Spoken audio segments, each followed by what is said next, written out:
Welcome to the Lindsay Hadley Podcast Show. I'm coming to you from the North Shore of Oahu, where weekly I interview some of the world's most inspiring people from business, philanthropy, and entertainment.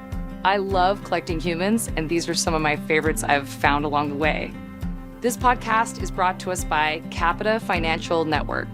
Do you need help with the next steps of your financial plan? Think Capita. Capita is a financial network built around you. They have a team of financial advisors, CPAs, estate attorneys, Medicare providers, and Social Security experts to help you accomplish your financial goals.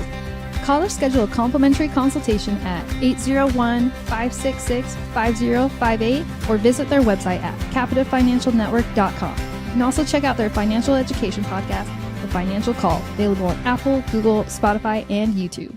Hi, welcome to the Lindsay Hadley Podcast Show. Today, I'm so thrilled to introduce you guys to KP Hari, who's the Executive Vice Chairman of Speridian Technologies, which he's had an incredible background. He's originally provided solutions all over the US, Canada, UAE, India, and Singapore, and they have over 1,200 employees. This business is booming, and we're so excited to hear from, of course, the co-founder and the CFO. So this is somebody who has a lot of expertise around the business. And why don't you share with us a little bit, KP, about your journey as an entrepreneur and introduce yourself however you'd like. I'm so excited for my audience to learn and get to know you, and for myself too as well. Thank you, Lindsay. Thank you for having me on your show. My name is KP Hari, as Lindsay mentioned. So I am the co-founder and executive vice chairman of Speridian Technologies. So we have about 1,200 employees here in the United States, and we have about 3,000 employees outside. So total about close to 4,000 employees all over the world. We have operations in 10 countries, and we have offices in the United States, about 8 offices in the United States. I work out of our Southern California office. We started Speridian 20 years back in 2003 August. Me and my partner, he's the founder and chairman of company. His name is Girish Panikar. So he started the company, and I was added as a founder after a month. So that is why I claim it as a co-founder, not as a founder of the company. And we started with very little investment. But see, after 20 years of hard work, we have close to 4,000 employees and several $1 million worth of business across the world. KP, did you ever imagine Speridian Technologies getting this big and having this kind of reach? I mean, I guess when you set out as an entrepreneur to accomplish things, you hope you're going to be a big success, but this is just tremendous. It's a very, very good and valid question. When we started it, we didn't have any idea that how big it can get to. But once we started getting into the rhythm of growing and going, that is when, we realized that, if we do it right, if we pull the right team along, then we can get, to as big as us now. But, we are not stopping here. We know that we can grow much bigger than what we are today. Incredible. So you said you have over 3,000 employees internationally, which I didn't realize from my research. So that's amazing. But you're, how exactly and where do you mostly find these talented people that are abroad? Because you're based here in the US, is that right? Yes, we are headquartered here and registered. We are an American USA-based company. Our headquarters is in Albuquerque, New Mexico. And we have office here in Irvine, Kansas City, Rockwell, Maryland, Montana, and Memphis, and also in Albany, New York, and Sacramento. So, so we are pretty much, diverse across the nation here. Our hiring process is, twofold. One is the lateral hires. That is the experienced people from the industry, we hire them. Yeah. That is one way. The other way is that, hiring fresh graduates out of college who are seniors in the college. So we partner with few universities here in North America. We hire them out of college. Then we train them. We use our training programs, partnering with the universities. We train them, and then we hire them into the company. We absorb them as our full-time employees. So those are the two ways or two avenues of our hiring. We have done this with, successfully with several universities here in North America as well as in Canada. Amazing. And what is are you mostly finding customer service, sales, people that are in coding? Like what is the nature and the breadth of some of the roles you're hiring internationally? So most of our work is on the engineering, technical engineering, software engineering side. But any software engineering comes with project management or business analyst or quality assurance engineers, QA people. So it is a full spectrum of software development. So we hire engineers primarily, but we hire support staff for our internal HR, finance, business analysis, and also doing sales and doing project management and customer relationship management too. Amazing. And KP, tell us a little bit about your story, where you're from, and then what got you on this journey as an entrepreneur to be a tycoon now in the tech industry. I mean, this is every entrepreneur's dream, but I'm sure it hasn't been like for the faint of heart. Like these are hard roads to take as an entrepreneur, the roads less traveled. Maybe you can share like your background, your story that what got you here now. Absolutely. Absolutely. I grew up in a village in India, and I went to school there in India. I have a undergrad degree in mechanical engineering. After that, I was a college professor in the University of Bombay for a few years. During that time, I went and did my master's in computer science. That is what made me switch from mechanical engineering to software engineering. I used to work in Mumbai for a consulting company who is based here in Irvine, California. So they processed my immigration visa, work visa for United States. And me and my family moved here in 1994. So I worked with them till 2001 for 7 years here in Irvine and several other locations like, Kansas City, Indianapolis, Jacksonville, New York, San Francisco, etc. And in 2001, I joined H&R Block as one of their directors and for their online tax product. So we developed the tax product for H&R Block. Then I moved to California and did their mortgage platforms, working with the H&R Block mortgage here in California. So Speridian was started in 2003. And when we started Speridian, it was teeny tiny, small with, no revenue, no employees, nothing. Then, we got our first few clients. Then we started generating some revenue with that money, and, with our investments, we kept growing. And, in 2010 to 13 was a very good growth year for us. We have hired, that is a time when we hired our next level of management who can run the company, who can take it over. And, because me and Girish Paniker, we were stretching thin because we were doing a lot of things. So we needed help. So we hired the next level of management, and we used that as a stepping stone to get to the next level. That was our growth. And in 2006-07, we have started our offshore development center in India so that, we can do some back office operations. We can do some software development from those centers. That is how, we grew. Amazing. So, KP, were you able, because of Speridian, were you able to go back to India really regularly yourself and go see family and visit your homeland? Yes, see, I'm a US citizen now, me and my wife and kids. But, we go, at least me and my wife goes to India at least once a year, so most often twice a year. And we go back because, we have 5 offices in India. So, I go visit the offices. So it's a work come pleasure trip. So we can do, we can visit friends and families, and we can do the work also. Wonderful, wonderful. So for those who don't know, can you share a little bit about what SPN Technologies does, like the services that it's a SaaS company, but maybe share, especially those who aren't familiar, how you guys have kind of revolutionized some of the technology services. Yes, so Speridian Technologies is primarily an IT services company. So that is what we started off as. we were providing pure IT services. So we used to provide either manpower, or we will take over a small project or a big project or a portion of a project, and we will execute it in-house, and then we will deliver it to the clients. That was our model. We started the company. Then after a few years, we saw the opportunity for developing some products on our own. So we developed an healthcare insurance product, which is used widely now.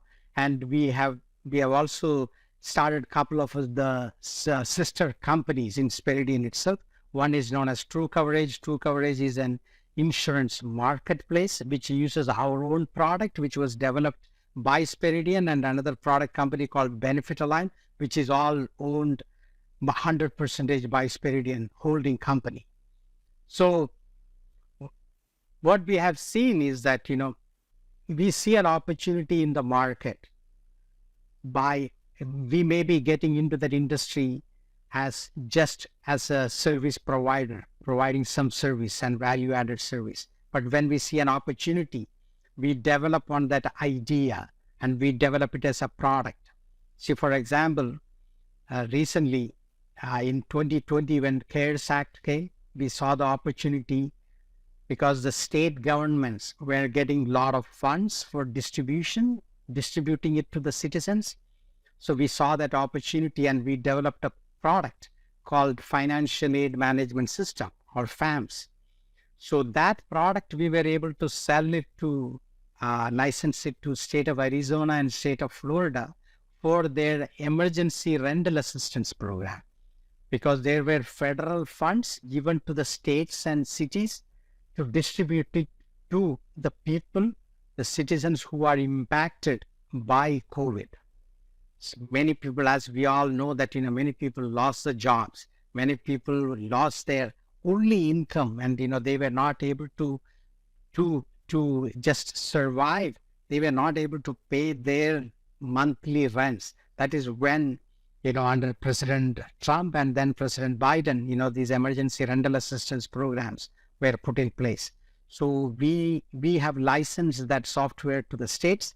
See, for example, state of Florida used our product to distribute more than $2.2 billion to the needy citizens. So the next version of that product was released in later part of 2020. That also for struggling citizens to pay their mortgage assistance. So there were federal funds allocated for supporting the citizens paying their mortgages. So we were able to retool our product to use by the states and cities and counties to support the citizens by taking care of their mortgage payments.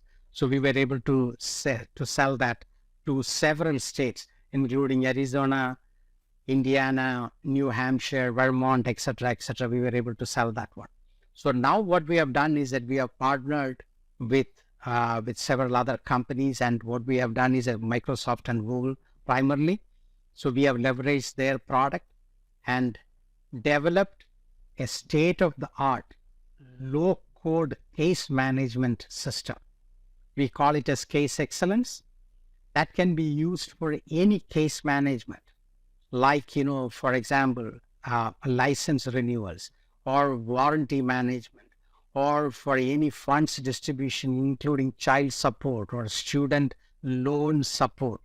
Anything, say any cases can be handled by this case management system, Case Excellence. Now we are in discussion with several states and also cities that how we can help cities to use this system and tackle their problems. For example, we are in discussion with one of the cities to how to tackle their homeless situation, and also to handle their emergency assistance for the citizens when they call 911, or when they are calling some, some people are calling for they just need a support for maybe one night of stay somewhere, some homeless people maybe, or some people who are struggling with some mental health issues. So they are all, approaching the city with their problems.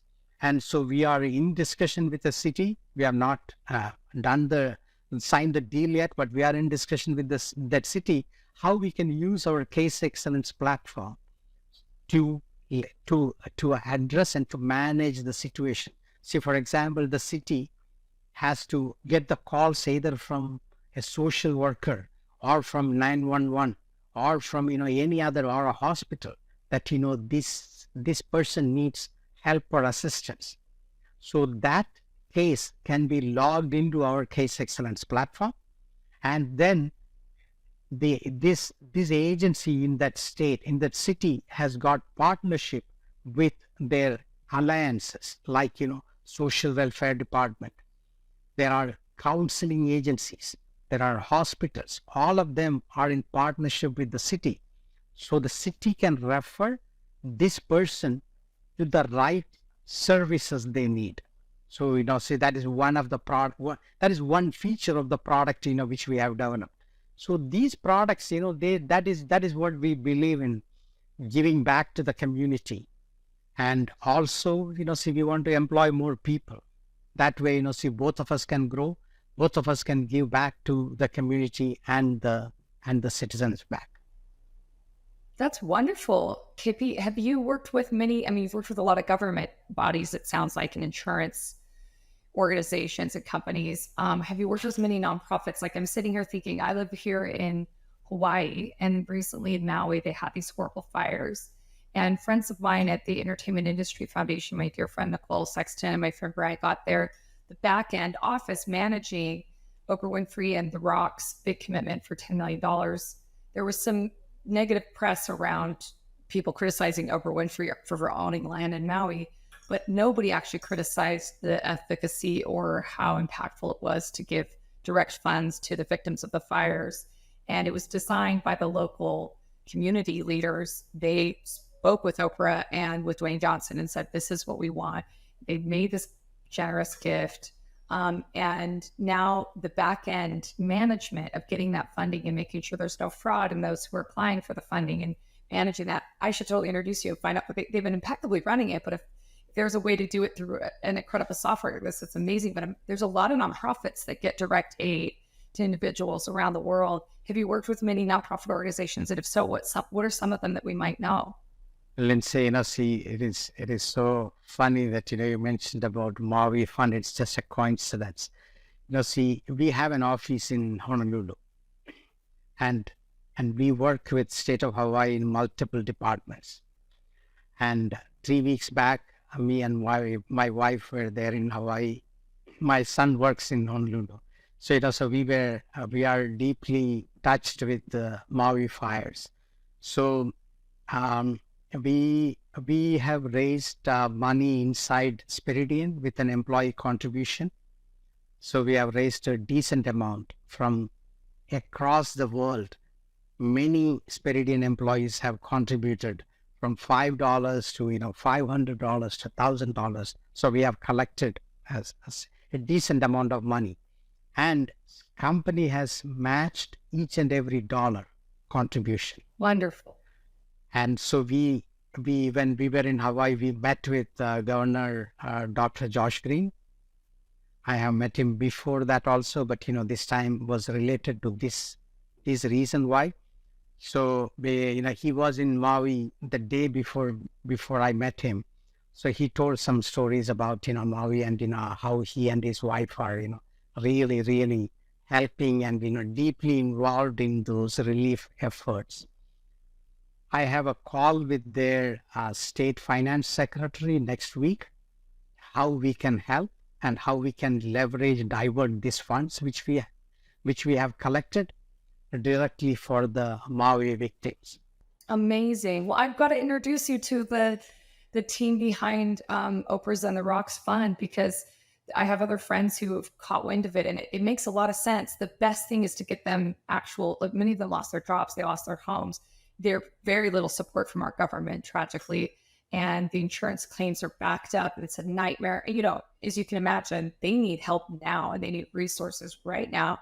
And so I'm so thrilled that you guys are designing, how generous of your employees and your company to match. That must be really stunning to see the culture that you've created in your company, that they would care. That's so neat. Your son is here in Honolulu. I'll have to go and say hi to him sometime. It's just an hour away. I live on the North Shore. But I was going to say, yeah, KP. So if I would love to introduce you to them and find out if your services and you guys can partner in some way, because I think we're leveraging more funding into this fund to get as much direct help as possible. Definitely, Lindsay. Yeah, absolutely. We definitely would love to. And see, actually, my son's friend who lives in Maui lost his house. They did go fund and raise some money, and we were able to help him out. So we will absolutely will do. And I would love to help the agencies. See whichever way we can. We may not be able to move the mountains, but we can definitely move some stones and help provide as much help as possible. Absolutely. Love it. I love it. So growing up in India, I've actually never been to India, but I have many friends from there. And recently, my business partners in filmmaking were making a documentary about vulnerable children. And there's such a large amount of vulnerable children living in India due to poverty and other dynamics. But I'm curious, as a family and for you personally, KP, it sounds like you have just a heart of gold. Are there causes that are closest to your heart? And as now that you've, kind of reaching this tremendous success as an entrepreneur, is there something that life is calling you into more in terms of, how you want to help, what you want to help? You've seen probably a lot of disparity in the world and probably feel quite lucky, like most of us, that we have the resources and opportunities that we have here in the United States and other places in the world. Absolutely, Lindsay. I get very emotional when I talk about my childhood, but that may be another topic for some other day. But I grew up, as I told I grew up very poor, and one thing which kept me going was that my dad's full commitment that we have to get education, whatever education possible. At the time, in India, it was most of the education was free. Even including college was free. Education is completely free. Only thing what we need is that we just need to have food and maybe buy some books and clothes and get to the college. That is it. But every school is free. Even today there are private schools and colleges, but most of the schools, if you are decent in studies, you can get into a decent public school and you can graduate. So, but my thing was that, my engineering college admission and actually also my brother's admission was, not in the hometown where we grew up. It was a little bit far away. So we have to stay in a dorm and, and so there were some expenses, correct? And even that expenses, we were not able to afford. It was out of our reach. Because we were daily, just a day-to-day family. We want to get that money that day, survive that kind of this. But my mom and dad, they really worked hard and made sure that we just pull it through the college. So that is what that is what gave us an opportunity, correct? Once we get education, as I was telling somebody that the total game changes, because if you are educated, it doesn't matter how poor or rich you are, you can find a job. Especially in today's world, it is very easy to find a job if you are educated, and if you are skilled, you can find a job. So so we got lucky, really lucky, and I thank God and my parents and family every day that we were really fortunate. We struggled through it during the first 21 years, but once we were out of college, once we had that college degree in our hand, then we could achieve whatever we wanted to achieve in the world.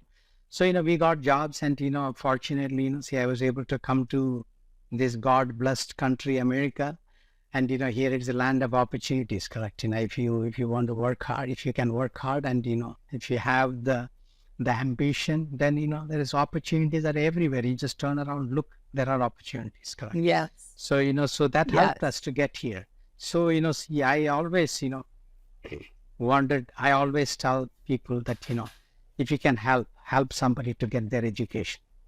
So there is an organization here in Orange County called Educate a Kid, EAK, Educate a Kid. So what they do is that, they raise money every year in US. And then they take the money and, support kids back in India for their college education. They do only college education. But, that is good because, school is, most of the people can get through school and they do get through school. But, college is when, there are some other additional expenses, correct? So this Educated Kid organization, it's a non-profit organization. And, see, I'm one of the keynote speakers every year. And, I go for their fundraising. I donate money from Speridian as well as me, personally, me and my wife, we donate the money. And, we go and attend that. The next fundraising is on November 4th. Oh, wow. It's coming up. It's coming up. It's 3 weeks away in Irvine. So we are going to, in Orange County, so we are going to raise some good amount of money. So I reach out to everybody, take all my friends and, take more and more friends and, introduce them to the organization so that, it can just keep growing. So, with that, see, last year we supported, if I'm not mistaken, about 100 students. And I'm sure that, they are in this support for last, 15 or 18 years. I have been part of that organization only last maybe 10 or 12 years. Yet, see, you can imagine that, how many kids they have helped, correct? And, it's a phenomenal organization and, I support them and, see, on top of additional also, a lot of people needing help and, whatever help we can provide outside this organization also, one-on-one help. If somebody comes and tells me that, they need money to go to college and, then definitely I'll find that money somehow, to put them through because that is the way they are going to get a life. And, so we, with the Educated Kids, the logo and slogan is that, educate a kid and support a family. Because we know that, one kid getting educated, the whole family get lifted. No going back, correct? That is what we do.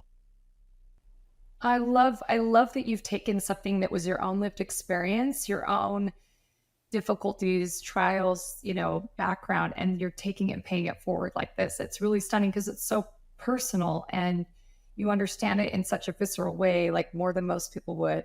And I think a lot of people intellectually understand and appreciate education, but if they've not seen the difference between not having a college degree means you can't feed your children, and having a college degree makes the world of a difference. I just find that so cool that you value it that way. What are your thoughts around how we can help in speaking about education? We're in a new world. I mean, I was a professor at a university here in Hawaii and taught social entrepreneurship. And there was a couple students that I actually, full disclosure, I encouraged them to drop out of college to pursue their specific vocation because they were so talented. One of them is a very talented filmmaker. And I saw his work and he was remarkable and so passionate. He was 19 years old. And I said, hey, what is it you want to do for a living? He said, I want to make movies, make films.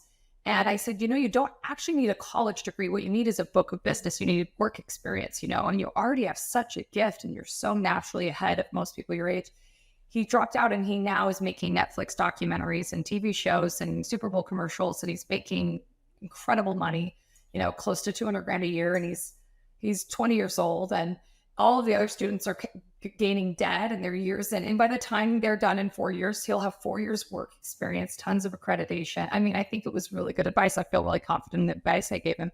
But I think it depends on what you want to do. And in the world of technology, you can get so many skills that don't require like a formal education. For you, does education mean a lot of things? Or do you have a certain paradigm of, hey, university and academic world, or any thoughts you have about that? Because obviously you're so passionate about this issue. So Lindsay, it's a very incredible point you brought up. See, but today if you look around, how many people are like the one movie director or producer whom you have come across? Yeah, that's rare. They are very, very handful, correct? Very handful. So, those are exceptions in my mind. Yes, Bill Gates was a college dropout, but how many college dropouts have become Bill Gates? Very few. But the average rule of survival is that education helps. So, if you are very good, very smart, you don't need a college degree. But if you are not in that cream elite, 0.0001% in the world, I will recommend them either to go to college or pick up a skill. They don't have to go to college only, but they have to pick up a skill. See, there are, that in America, see, electricians, plumbers, carpenters, they are making good amount of money. Then the nurses and, you name it, they just need to develop a skill. And if college degree helps, just go do it. If it not, then go do it, whatever you want to. And, whatever skills you think it is. Then, then become. But, only thing what my sincere advice is that, don't do a mediocre job. Do something good. Then, you feel good and, you get recognized and, you can grow in this. And if you are an engineer, be a good engineer. If you are a carpenter, be a good carpenter. That will help, see the young adults. That is my advice. But, I agree that, see, you may even not need a college degree. And, but, that helps, in my opinion. Anything and everything you learn, it may not be directly applicable to your life, but, those things all help. Right? That's my philosophy. And, I think it's great advice, KP. And your thoughts about, there's different types of education are great, but the default to say, hey, this is a tried and true way. You've gained so much from it. I love that you're supporting people this way. So you said, make sure you do whatever you do well. And you've done what you've done so well as a tech entrepreneur. Tell us a little bit about, oftentimes we look at the end of a journey, we say, look how successful, and maybe, you can share some examples of failures along the way. Because I think sometimes in our culture, we don't always celebrate what went wrong or what we learned, or maybe how a failure ended up being a great gift to you on your journey. If you can think of any that come to mind, we'd love to, hear any stories that you might have about things you learned through failure. Because I think a lot of entrepreneurs, they learn hurry and fail fast so you can get onto the right thing, Absolutely. And, see, there is this, I don't think that, anybody hasn't failed at least, a few times. They may have in their number of success, maybe highly outnumber the number of failures. So, so we don't look at those failures. But, I believe that, almost everybody or all of us may have failed in something or, may have done something, wrong or, not right and all those things, correct? Yes, definitely I also have, several experiences. I also think that, today, or if I had done that one differently, we would have been in a different place. 100% I agree. And, just for an example, see, my partner, he's an aggressive, very strategic entrepreneur. He has the vision, and, I am mostly an execution guy. I just go and, just, cut trees and build it, make it happen guy. That is me, So, so we have done some stupid things also, but, it was good learning exercises. We started some business and, we thought that, there's tremendous opportunities, but, we did not know much about that industry.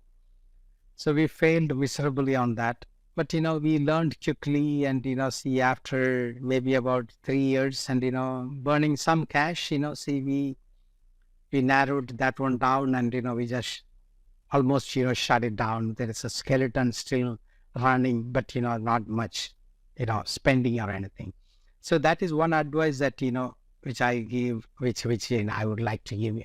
See, let's see, to be honest with you, see, I don't consider myself as, too wise or anything to give, advice and all those things to people. I have a lot of experience, see, which, which I learned in my life, that is the only thing which I can give it to my people. Correct. So my suggestion is that, if you think something is not working, then, try to make it right. But, if it still doesn't work, then, let it go. There are so many other opportunities. That is one way. Another way is that, while you are making it right, there are several opportunities and there are several options to make it right also. See, for example, if you are in a business which, you are not an expert in that business, you can hire somebody or partner with somebody who is very good in that business. Bring them along with you. Then, that would change the whole scenario. That also we have done. We have done in another business that, we went and acquired a company, and, they helped us. And, then we went and acquired a couple of more companies and, kept growing, and, that helps us a lot. So, the failures are part of life, and, see, that is the way it is. But, you cannot just lie down there and say that, okay, I got hit. But, you have to get up and, stand up and, then start walking again. Oh, I love that.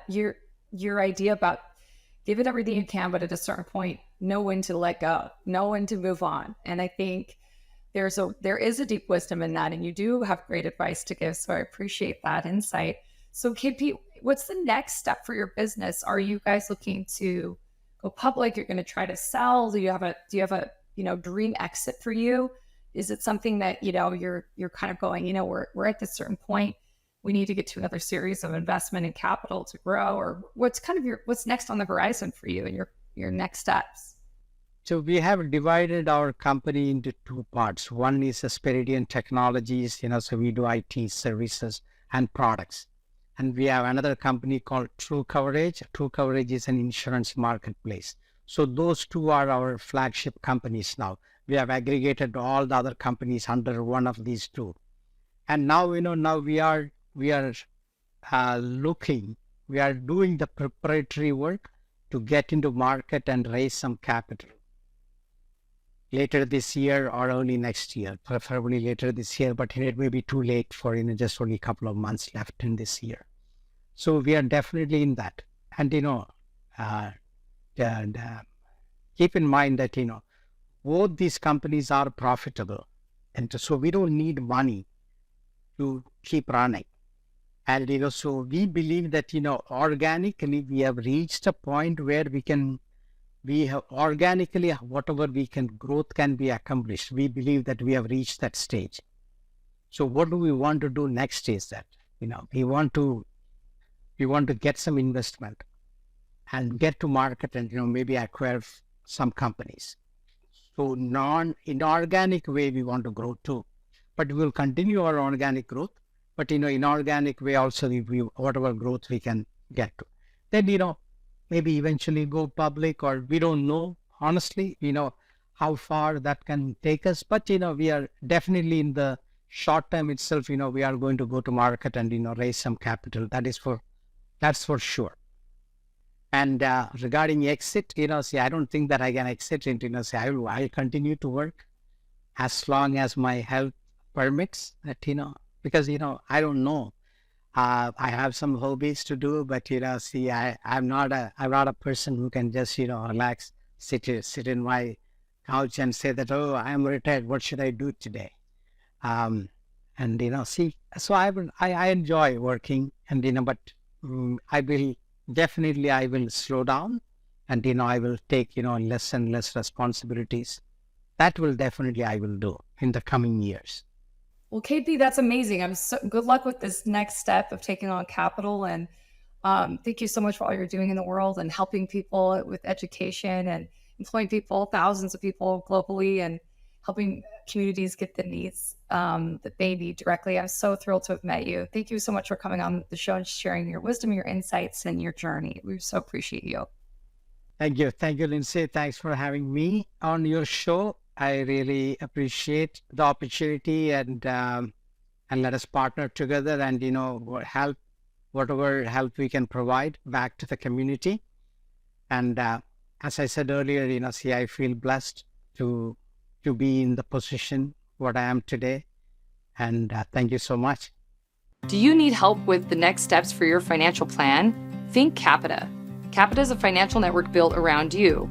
They have a team of financial advisors, CPAs, estate attorneys, Medicare providers, and Social Security experts to help you accomplish your financial goals. Call to schedule a complimentary consultation at 801-566-5058 or visit their website at www.capitafinancialnetwork.com. You can also check out their financial education podcast, The Financial Call, available on Apple, Google, Spotify, and YouTube.